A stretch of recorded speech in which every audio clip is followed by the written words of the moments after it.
नमस्ते। मेरे साथ अशोक वानखेड़े साहब हैं। हम लोग का बुध को शो होता था। अशोक, हम लोग कल उसको किसी मेरे घरेलू कुछ हम लोगों के थे, उस वजह से कल नहीं कर पाया। ट्रेवल भी बहुत ज्यादा कर रहे थे। अशोक भाई, एक चीज पहले ये बताइए, ये ट्रम्प को क्या हो गया है? कौन सा उससे उधार खा लिए हैं? उसको कौन सा चढ़ा दिए हैं? रोज देखिए मारता है, रोज मारता है। ये देखिए क्या हो गया है? रशिया बहाना है सर। ट्रेड एग्रीमेंट ये कारण है। ट्रेड एग्रीमेंट में वो लगातार एग्रीकल्चर और डेयरी प्रोडक्ट खोलने के लिए भारत पे दबाव डाल रहा है। सरकार एग्रीकल्चर और ट्रेड डेयरी के लिए मना कर रही है। सवाल ये है, सवाल पहले दिन से ही सरकार ने झुकता हुआ एटीट्यूड दिया। पहले दिन से ही आप उनकी बात मानते गए, अब वो मनवाता गया, अब वो नो पॉइंट ऑफ रिटर्न पे पहुंच गया है। अब वो कहता है कि जो मैं बोलूंगा वही होना चाहिए। जबकि बाकी कई ऐसे देश है कि जिन्होंने धीरे धीरे धीरे धीरे बिल्कुल छोटे देश, साउथ अफ्रीका जैसा देश, यूक्रेन जैसा देश, यूक्रेन ने भी तू मैं कर ली, लेकिन वो अपने देश की अस्मिता पे नहीं किया। लेकिन ये झुकते चले गए। आप हाईएस्ट टैक्स नेशन है। अरे भाई, डब्ल्यूटीओ के तहत हम टैक्सेस लगा रहे भाई। वर्ल्ड ऑर्डर ही है ना, डब्ल्यूटीओ भी तो कोई खुद का, भारत का तो कोई संगठन नहीं था। We were operating under WTO. अब तो डब्ल्यूटीओ को नहीं मानता, it is your funeral not our. लेकिन हम बोलने के लिए तैयार नहीं। उसने बोला तेल हमसे खरीदो, हमने बोला ठीक है खरीदेंगे, ये करो वो करो। अब वो रशिया का नाम ले रहा है। देखिए रशिया के साथ विसंगति कितनी। टोटल रशिया का जितना एनर्जी एक्सपोर्ट है, मतलब तेल, कोयला, गैस, क्रूड सब मिलके, उसमें भारत 13% लेता है उसका, और यूरोपियन यूनियन 23% लेता है। डबल है करीब करीब। अब यूरोपियन यूनियन G7, ये पूरे देश रशिया से तेल आज भी ले रहे हैं। चाइना रशिया से तेल ले रहा है, उनको कुछ नहीं। सबसे ज्यादा तेल ले रहा है यूरोपियन यूनियन 23%। उन पे आपने टैक्स लगाया 15% टेरिफ। चाइना पे लगाया आपने 30%। चाइना ले रहा है करीब करीब 20% तेल, और 13% टोटल रशिया के एक्सपोर्ट्स का भारत ले रहा है। भारत पे 50%। जो सबसे कम ले रहा है उस पर सबसे ज्यादा टैक्स, जो सबसे ज्यादा ले रहा है उस पर सबसे कम टैक्स, और आप रशिया का नाम रोना रो रहे हो। दूसरी बात है, आज नरेंद्र मोदी जी को इस बात का एहसास होता होगा आनंद जी, कि अड़ियलपना किसको कहते हैं या बदतमीजी किसको कहते हैं। नरेंद्र मोदी जी कहते थे जब रुपए की कीमत नीचे गिरती है तो देश की प्रतिष्ठा गिरती है। आज जब नरेंद्र मोदी जी को कोई पूछता है कि भाई रुपए की कीमत कितने नीचे आ गई, देश की प्रतिष्ठा गिर रही है, तो ये उसका जवाब ही नहीं देते, वो सवाल ही नहीं सुनते। उसी उसी ट्रैक पे आज ट्रंप गए हैं। ट्रंप को एक सवाल पूछा एक पत्रकार ने कि when so many countries are importing oil from Russia, why you are single out India. उसने उस सवाल का जवाब क्या दिया? India, I am going to put more taxes on them now. ये तो कुछ भी नहीं, 50 नहीं, मैं और ज्यादा करूंगा। 25 से 50 किया और 50 के ऊपर और बोल रहा है कि मैं करूंगा। कल उसका स्टेटमेंट है, कल रात का, कि मोर टैक्सेस विल बी रिवेट। आज तक मैंने कभी नहीं देखा कोई एक राष्ट्रपति दूसरे देश में इन्वेस्ट करने वालों को बोलता है वहां मत करो। सब कहते हैं कि मेरे यहां करो, मैं ये दूंगा, लेकिन उसके यहां मत करो ऐसा कोई नहीं कहता। ये पहली बार मेरे तो कम से कम पत्रकारिता के इतिहास में मैंने सुना। इसने एप्पल के सीईओ को कहा कि भारत में क्यों इन्वेस्ट करते हो, और उसका रिपल्केशन क्या हुआ? एप्पल ने $600 बिलियन का इन्वेस्टमेंट अमेरिका में अनाउंस किया। हमारे यहां 50% का यदि टैक्स लगेगा तो मुझे बताइए, हमारे यहाँ के सारे जो प्रोडक्शन वाली कंपनियां हैं, जो विदेशी कंपनियां, जो मल्टीनेशनल्स है हमारे यहाँ, वो अपना बेस वियतनाम पे शिफ्ट करेंगे 19% पे, वो कंबोडिया पे शिफ्ट करेंगे 19% पे। तो आज आपको याद आ रहा है, मतलब सरकार कितना झूठ और मूर्ख बनाती है जनता को। हमारे पेट्रोलियम मंत्री बोलते हैं पुरी साहब कि भाई तेल कैसा खरीदना है हम तय करेंगे, तेल की कीमतें क्या है, क्वालिटी कैसी है, लॉजिस्टिक कितना पड़ता है, इस हिसाब से हम तेल खरीदेंगे। बिल्कुल मुझे अच्छा लगा, बिल्कुल ऐसा ही होना चाहिए। मेरे को खरीदना है, मैं मेरे हिसाब से करूंगा, जो मुझे सस्ता पड़ता है वो लूंगा मैं, जो मेरे काम का होगा सस्ता पड़ता है।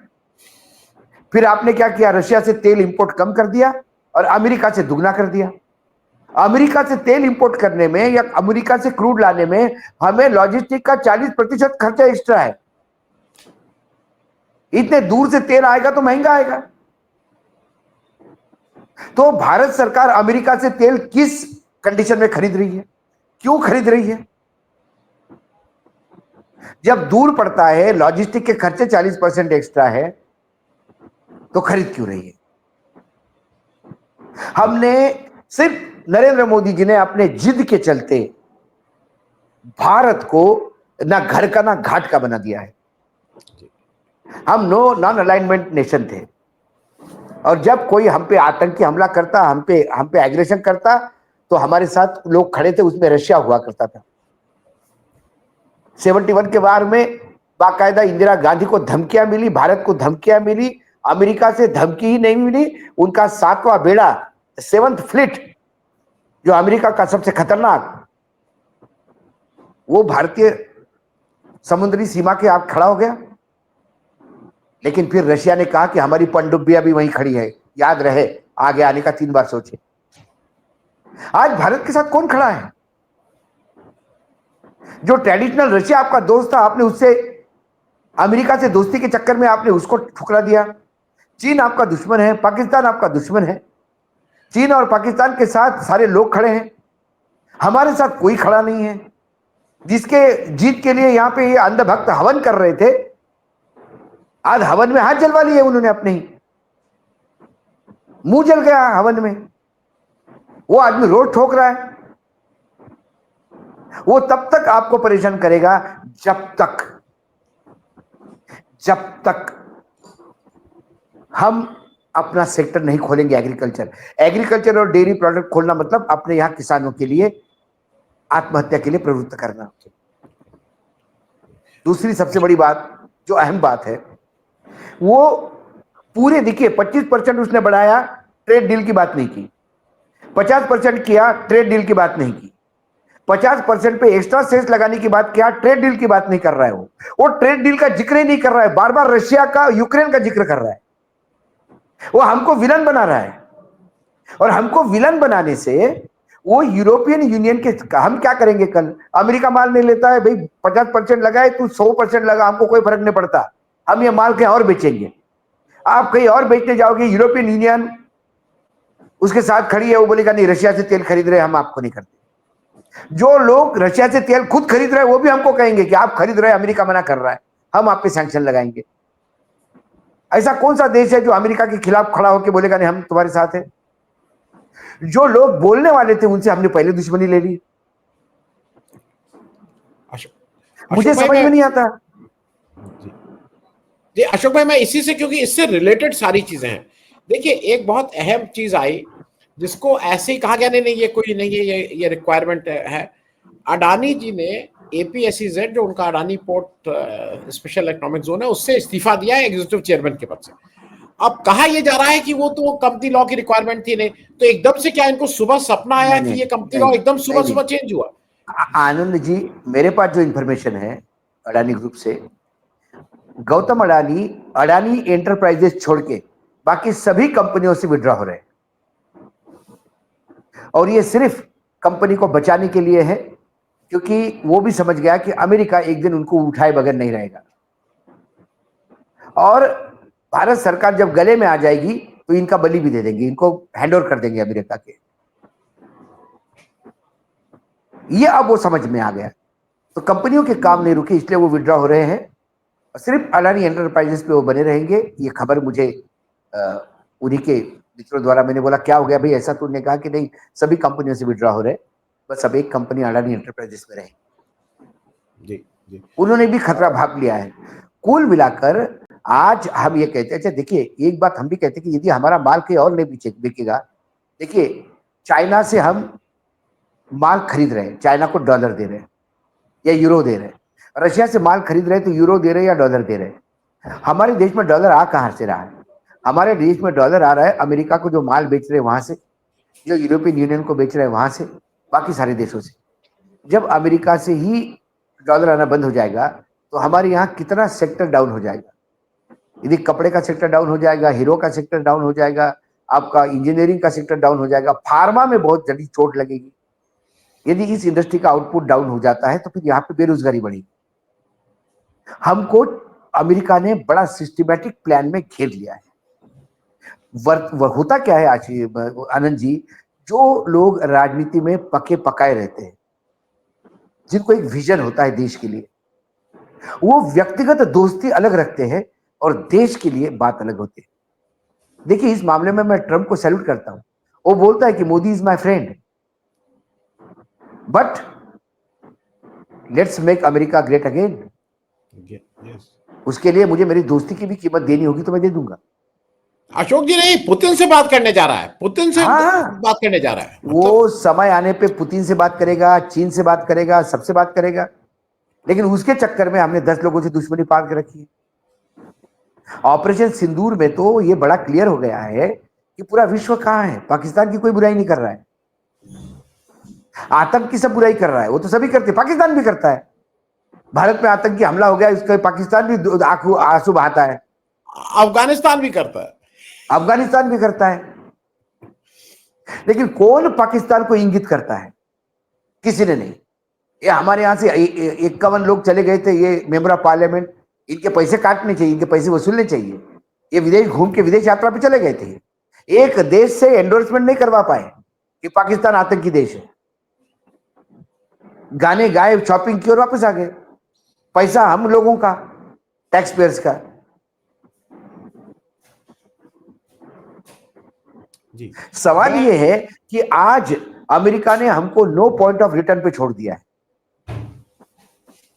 आने वाला समय, ये दिवाली क्या हमारी काली होगी? सवाल यह है। इकोनॉमिकली हम कहां साउंड है? 200 लाख करोड़ के ऊपर का कर्जा है, 81 करोड़ लोग 5 किलो अनाज पे जिंदा है। और हमारे यहां इतना, मतलब ये जो लोग है, ये जो पामेरियन मीडिया है, ये जो भौ भौ करते रहता है सुबह से शाम तक टेलीविजन पे, वो क्या फोटोग्राफ देखिए, बोले चीन के राष्ट्रपति की आंखों में आंखें डाल के जयशंकर बात कर रहे हैं, अब उनके पैरों की जमीन खिसक गई। अरे ये जयशंकर बात करके आता है, उसने फर्टिलाइजर का इंपोर्ट एक्सपोर्ट बंद कर दिया भारत को, किसान परेशान। ये डोवाल जाके वहां जाके सोफा सेट पे ऐसा हाथ करके बैठता है, बात करके आता है, उसके बाद उसने जो हमारा ऑटोमोबाइल इंडस्ट्री ठप हो रही है। अब प्रधानमंत्री मिलने जा रहे हैं, आप एक तरफ उनको मिलने जा रहे हैं, दूसरी तरफ फिलीपींस के साथ आप नेवल में एक्सरसाइज कर रहे हैं। फिलीपींस उसका दुश्मन है, चाइना आंखें दिखा रहा है अपने को। आपको थोड़ा सा इंतजार करना था, आपको चीन जाना था, उसके बाद फिलीपींस के साथ करते। कुपड़ आदमी यदि रखोगे आप, आत्ममुग्ध आदमी रखोगे कि उसको लगता है कि सारी दुनिया का नॉलेज उसके पास है, जो अपने आप को भगवान समझने लगे, अजन्मा समझने लगे, उस आदमी से बिल्कुल दूर रखना चाहिए। इनको इलाज की जरूरत है मानसिक रूप से। ऐसे लोगों के हाथ में यदि देश सौंप दोगे तो डिरेल हो जाएगी। ये देश किसी के एक के बाप का नहीं, वो देश के प्रति आप और मैं भी उतने ही चिंतित है, इसलिए पीड़ा होती है। मेरे बच्चों का भविष्य इस देश के साथ जुड़ा हुआ है। हमने तो हमारी जिंदगी जी ली, वो क्या करेंगे सामने? अशोक भाई, एक पॉलिटिकल इसलिए है क्योंकि वो है तो बहुत ही दुख वाली बात। सतपाल मलिक साहब का एक लंबी बीमारी के बाद देहांत हुआ। हाल के दिनों में वो जो एक जाट लीडरशिप की बात है, जिसमें धनखड़ जी को हटाया गया, फिर इनका देहांत हो गया। लेकिन मलिक साहब 5 राज्यों के गवर्नर रहे थे, बीजेपी ने बनाया था। उनके जब देहांत हुआ है तो स्टेट ऑनर तो छोड़िए, उनके घर तक कोई नहीं गया। और उनको एक जो सामान्य शिष्टाचार का होता है वो भी किसी ने बीजेपी में ना दिखाया, ना दिखाने की हिम्मत किसी की हुई। मेरी कुछ लोगों से बात हुई है, वो इस समय पश्चिमी उत्तर प्रदेश का, मैं उत्तर प्रदेश को जानता हूँ, जाट बहुत गुस्से में है। उसको लग रहा है कि जैसे उसको कहीं उसके स्वाभिमान के साथ ही काम किया गया है। मैं इसलिए बोल रहा हूं कि इन लोगों के पास ये सामान्य शिष्टाचार भी नहीं। अरे एक बड़ा लीडर था, तुम्हारे 5 राज्यों में तुमने गवर्नर बनाया था। मैं तो आनंद जी, मैं तो और आगे जाके बात करता हूँ। ये अपने आप को सनातनी हिंदू कहते हैं ना, ये सनातनी हिंदू हो ही नहीं सकते। मैं भी हिंदू हूं, सनातन धर्म में विश्वास रखता हूं, और मेरा धर्म मुझे सिखाता है कि आपके किसी के साथ कितनी भी दुश्मनी हो, मृत्यु के बाद दुश्मनी समाप्त हो जाती। हम खुद कहते कि अरे अब उनका स्वर्गवास हो जाए, छोड़ किसी, अब उनके यहाँ मतलब घोर दुश्मन भी दूसरे के अंत यात्रा में जाते हैं। ये समाज है अपना भाई। जिस औरंगजेब को छत्रपति शिवाजी महाराज ने 24 घंटे जिसकी नींद हराम की, छत्रपति शिवाजी महाराज का जब देहासन हुआ, जब उनका स्वर्गवास हुआ, और जब एक खबर दरबार में पहुंचाई गई औरंगजेब को, तो औरंगजेब ने दरबार वहीं समाप्त कर दिया और नमाज अदा करके बोला, अपने खुदा से प्रार्थना करते हुए कि इसको जन्नत नसीब कर, मैं खुशकिस्मत था कि मुझे शिवा जैसा दुश्मन मिला, पाक नेक साफ। औरंगजेब भी दुआ करता है अपने शत्रु के मरने की, जो हिंदुत्व का सबसे बड़ा आइकॉन माना जाता है आज। क्या किया था भाई उसने? किसानों के लिए लड़ा था, गरीबों के लिए लड़ा था, देश के सैन्य के लिए उसने सवाल खड़े करे थे। उसके ऊपर आपने जिस आदमी के पूरा जीवन भर, जितने सिर्फ चौधरी चरण सिंह को अपना गुरु पिता सब कुछ मानकर काम किया हो, 2 कमरे के घर में रहता हो, उसके यहाँ आपने रेड करी। अरे उसको रिश्वती करनी होती तो फिर अनिल अंबानी के कंपनी को, इंश्योरेंस वाले को लोचाई क्यों करता, वो एक्सपोजर क्यों करता? वो आपके साथ यदि उसको सत्ता का ही लोभ होता तो आपकी जी हुजूरी में लगता तो राष्ट्रपति भी बन जाता। लेकिन 700 किसान मरने के बाद आप ये कहे कि मेरे लिए मरे क्या? ये कोई भी किसान का बेटा ये सुनने के बाद शांत नहीं बैठ सकता। वो एक लड़ाकू थे, और ऐसे लोगों को, मतलब मंत्री रह चुका है, सांसद रह चुका है, दोनों सदनों का मेंबर रह चुका है, 4-4 राज्यों का, 6-6 राज्यों का गवर्नर रह चुका है। एक स्टेट फ्यूनरल तो बनता था सरकार की सम्मान के साथ, लेकिन नहीं। लेकिन 2 बातें होती है सर, वो जनमानस के दिलों पे राज करता था, सही मायने में वो दिलों पे राज करता था, इसलिए उनके अंतिम संस्कार में पैर रखने को जगह नहीं थी। ये मशीनों द्वारा लोगों के दिलों में राज करने की बात करते हैं। चुनाव आयोग को यदि चुनाव में से हटा दिया जाए तो इनकी सीटें नहीं आएगी 100 क्रॉस करेगी नहीं। मैं अशोक भाई, और जाटों का ये द्वेष, ये दोनों गुजराती जाटों का द्वेष पहले से करते आ रहे हैं। आप हरियाणा के पॉलिटिक्स में देखिए, इन्होंने हमेशा नॉन जाट प्रमोट किए, सारे लोगों को जाटों के खिलाफ इकट्ठा किया। एक चौधरी चरण सिंह को आप भारत रत्न दे दीजिए, लॉलीपॉप थमा दीजिए, और बाकी पूरी जाट बिरादरी का अपमान कर दीजिए। एक आदिवासी को आप राष्ट्रपति बना दीजिए, और उसके बाद सारे आदिवासियों का दमन कर दीजिए। ये तो किसी एक को सम्मानित करके बाकियों को अपमानित करने का लाइसेंस हासिल कर लेते हैं।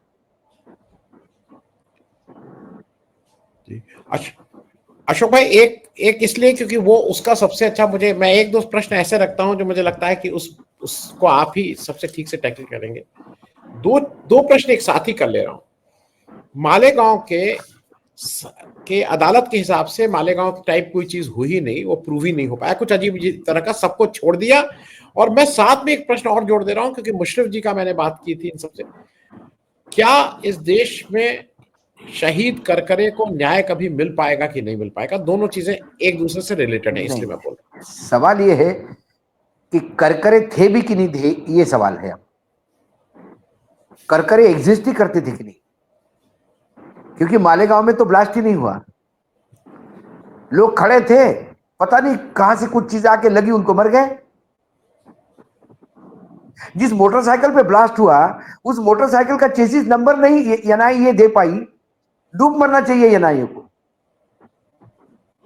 वो टेलीफोन का रिकॉर्ड नहीं निकाल पाई, डूब मरना चाहिए। और मैं आज दर्शकों के सामने रिकॉर्ड पे लाता हूं, ये बरी किए गए क्योंकि सबूत के अभाव में बरी किए गए। उन्होंने कहा कि एनआईए ने कोई वैज्ञानिक तरीके से सबूत इकट्ठा नहीं किए, केस बहुत कमजोर बताया। जिस मोटरसाइकिल में ब्लास्ट हुआ उस मोटरसाइकिल का चेसिस नंबर नहीं दे पाए। इतना लचर केस आपने प्रेजेंट किया क्योंकि आपको सबको बरी करवाना था। दो तरीके से बरी होते हैं, एक होता है कि पूरी केस में ये निर्दोष पाए गए, इसको बरी किया जाता है। एक होता है बेनिफिट ऑफ डाउट पे बरी होता है, और एक होता है कि सबूतों के अभाव में आपको बरी किया जाता है। ये सबूतों के अभाव में बरी किए गए लोग हैं। कर्नल पुरोहित ने कहा कि मैं भैया इंटेलिजेंस यूनिट में काम कर रहा था, इसलिए अभिनव भारत में काम कर रहा था और चंदा ले रहा था, वो मेरा काम था। तो मेरे के खिलाफ केस करने के पहले आपको सरकार से अनुमति लेनी चाहिए। कोर्ट ने कहा कि भाई आप एक आर्मी के ऑफिसर थे, आर्मी के किसी भी कमांडिंग ऑफिसर ने जो जो कोर्ट में आए किसी ने भी आपका समर्थन नहीं किया। आप वो काम कर रहे थे जो आपके वर्क प्रोफाइल में नहीं था। आप आर्मी के कर्नल थे, आपको किसी एनजीओ में रह के चंदा इकट्ठा करना ये आपका प्रोफाइल ही नहीं है, और आपके केस उस काम के लिए चलाया जा रहा है जो आप कर रहे थे और जो आपके आर्मी के प्रोफाइल में नहीं था। तो आपकी परमिशन किस बात की? ये सारी चीजें उस निर्णय में अंकित है। देखिए नेता कितने झूठ बोलते हैं। हमारे महाराष्ट्र के देवेंद्र फडणवीस मुख्यमंत्री निर्लज्जता से झूठ बोले। उन्हें कहा कि ये कांग्रेस का षड्यंत्र था हिंदुत्व को बदनाम करने के लिए, और जज साहब ने, न्यायाधीश ने सबूतों के साथ ये साबित कर दिया है, जबकि न्यायाधीश ने कहा सबूत के अभाव में मुझे को छोड़ना पड़ रहा है। ये दो बातें हैं, लेकिन मैं दो पैरेलल केसेस साथ में लेके चलता हूं। मालेगांव के एक सप्ताह पहले बॉम्बे में जो चेन ब्लास्ट हुए थे लोकल्स में, उसमें काफी लोग मारे गए थे। उसमें भी 12 लोगों को बरी किया गया हाईकोर्ट द्वारा। जैसा ही बरी किया, दूसरे दिन स्टेट गवर्नमेंट सुप्रीम कोर्ट पहुंच गई, ये बोलते हुए कि ये कैसा गलत हुआ क्योंकि बरी किए गए मुसलमान थे। और यहां एनआईए के कोर्ट के बाद स्टेट गवर्नमेंट कोई अपील करने नहीं जा रही क्योंकि छूटने वाले हिंदू थे। और फिर बात होती है सबका साथ सबका विकास। फिर संघ कहता है कि इस देश में मुसलमानों का डीएनए भारतीय है। संघ कहता है कि इस देश में मुसलमानों की भी जरूरत है। बोलते एक है, करते एक है। इसीलिए बॉम्ब ब्लास्ट हुआ ही नहीं मालेगांव में। लोग खड़े थे, पता नहीं कहां से चीजें आके शरीर में लग गई और मर गए। इसके लिए नया इन्वेस्टिगेशन चालू। अशोक भाई, मैं खत्म करूं उससे पहले एक आपसे इसलिए प्रश्न पूछना वो जरूरी है। जैसे मालेगांव ब्लास्ट नहीं हुआ, वैसे ही बाबरी मस्जिद गिरी ही नहीं। वो 35 साल तक मुकदमा चला और किसी ने कुछ किया ही नहीं था। तो यहाँ तो बाबरी मस्जिद गिरी ही नहीं। मालूम नहीं कैसे अपने आप को कहीं नीचे कुछ नहीं पता नहीं क्या, भूकंप भी नहीं हुआ, नहीं आंधी भी नहीं, हवा आने का नहीं, हवा नहीं, बरसात नहीं, मस्जिद खड़ी थी, लुढ़क गई। बोले मैं लुढ़कू, लुढ़क जा, लुढ़क गई। तो मैं इसलिए इस पे आखिरी टिप्पणी इसलिए करना आवश्यक है कि मुझे ऐसा लगता है कि हम सब लोगों को एक ऐसा देश में ट्रेंड चल रहा है, इसमें बोलना आवश्यक है। कई लोग, ये सुप्रीम कोर्ट के एक दीपांकर दत्ता जी है, जज साहब, वो कितनी अजीबो गरीब बातें कर रहे हैं। मतलब इस देश का लीडर ऑपोजिशन की जिम्मेदारी क्या होगी, प्राथमिकताएं क्या होंगी, अब ये वो बताएंगे। वो सर्टिफिकेट बांटेंगे कि सच्चा भारतीय कौन है। देखिए दीपांकर दत्ता जी का एक दूसरा केस है। उसके पहले जब राहुल गांधी ने महाराष्ट्र में यात्रा के दौरान ये बात कही थी कि सावरकर माफी वीर है, तो उन्होंने कहा कि महाराष्ट्र में सावरकर पूजे जाते हैं, आपको ऐसा बोलना नहीं चाहिए था। महाराष्ट्र में तो गोडसे भी पूजे जाते हैं। इसी सांसद में एक सांसद ने कहा था कि गोडसे उसका रोल मॉडल है। पूना में गोडसे की अस्थियां आज भी उनके घर पे रखी हुई है। वहां जाके श्रद्धांजलि और आदरांजलि देने वाले और जयंती मनाने वाले भी लोग इस भारत में हैं। तो क्या गोडसे के बारे में भी नहीं बात करें? इस देश में तो रावण भी पूजा जाता है। कई गांव हैं जहां रावण की पूजा होती है, तो रावण को भी कुछ नहीं कहें। सवाल सब्जेक्ट मैटर पे होता है। न्यायाधीश सब्जेक्ट मैटर पे बात करता है। रावण में क्या गुण नहीं थे? शिव जी का सबसे बड़ा भक्त था, रावण से ज्ञाता कोई नहीं था, ये स्वयं राम कहते हैं, रावण के मृत्यु शैया पे अपने भाई को कहते हैं कि जा से ज्ञान ले, इससे बड़ा ज्ञानी होगा नहीं पृथ्वी पर। क्या नहीं था रावण के पास? शक्ति थी, ज्ञान था, भक्ति थी। क्या नहीं था? अहंकार था। तो एक अहंकार के लिए आप रावण को जलाते हैं हर साल, तो रावण के बारे में भी बोलना नहीं चाहिए। दीपांकर दत्त जी की बात मैं सुनूं तो भाई, सावरकर यदि पूजे जाते हैं कुछ लोगों द्वारा, तो सावरकर कुछ लोगों द्वारा गलत भी साबित किए जाते हैं। ये एक्सप्रेशन है। सावरकर ने माफी मांगी, सवाल उस पे होना था, सावरकर ने माफी मांगी। ये एक झूठ बोलने के लिए राहुल गांधी को फांसी दे दो, साबित तो करो कि राहुल गांधी झूठ बोले। डर यह है कि राहुल गांधी ने साबित कर दिया तो सावरकर की मट्टी पीड़ित हो जाएगी, इसलिए ये ऐसा ज्ञान देना शुरू कर दिया इन्होंने। अब न्यायपालिका से कोई उम्मीद नहीं सर, मैं ये रिकॉर्ड पे कह रहा हूं, क्योंकि महाराष्ट्र में अभी एक हाईकोर्ट में जज नियुक्त हुई है, आरती साठे। वो भाजपा की 2022-23 में प्रवक्ता थी। भाजपा की प्रवक्ता यदि हाईकोर्ट की जज बन जाए तो न्यायदान क्या होगा, ये आप समझ सकते हैं। अब न्यायपालिका राजनीतिक आखाड़े हो जाएंगे। मुझे याद है सर्वोच्च न्यायालय के मुख्य न्यायाधीश भूषण गवई के सामने जब राहुल गांधी का केस आया, तब तो मुख्य न्यायाधीश नहीं थे।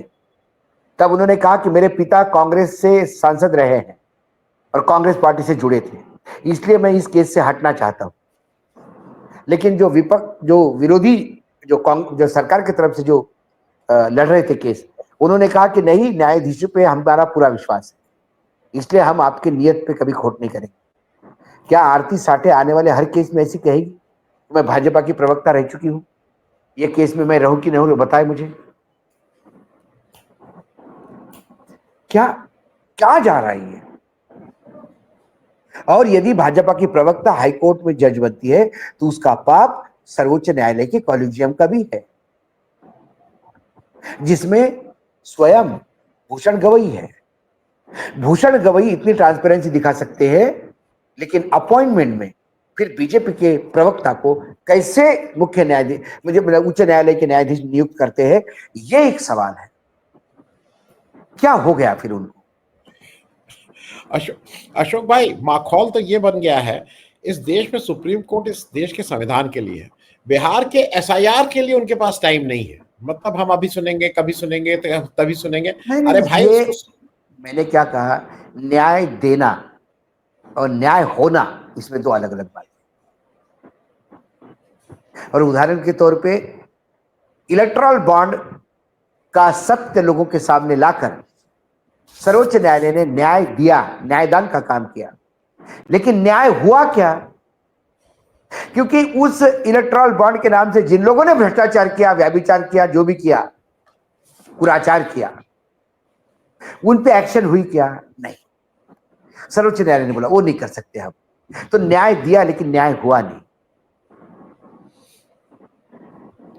क्या है, अब नेतागिरी और हेडलाइन और टालियां और ब्रेकिंग न्यूज बनने की आदत हमारे न्यायपालिका को भी लग गई। इतने बेहतरीन स्ट्रक्चर देते हैं कि लोगों को लगता है कि बस अब न्यायदान हो जाएगा, और जब ऑपरेटिव जजमेंट आता है तो जो उन्होंने सुबह से शाम तक बोला उसका 1% भी झलकता नहीं। ये हम एक बार नहीं 10 बार देख चुके हैं। और चंद्रचूड़ ने जो तो ऐसा घुमाया, हमको ऐसा घुमाया, और टालियां भी हमसे बटोरी और किसी को नाराज भी नहीं किया। जी जी, अभी तो बहुत लोग ज्ञानी बन गए हैं। हम ऐसे कहते थे, एक आदमी भी ऐसा नहीं था, हम सबको लगता था कि चंद्रचूड़ आ गए, मतलब क्या देखिए देश की। अशोक भाई, बहुत बहुत धन्यवाद। Thank you so much Ashok भाई। धन्यवाद।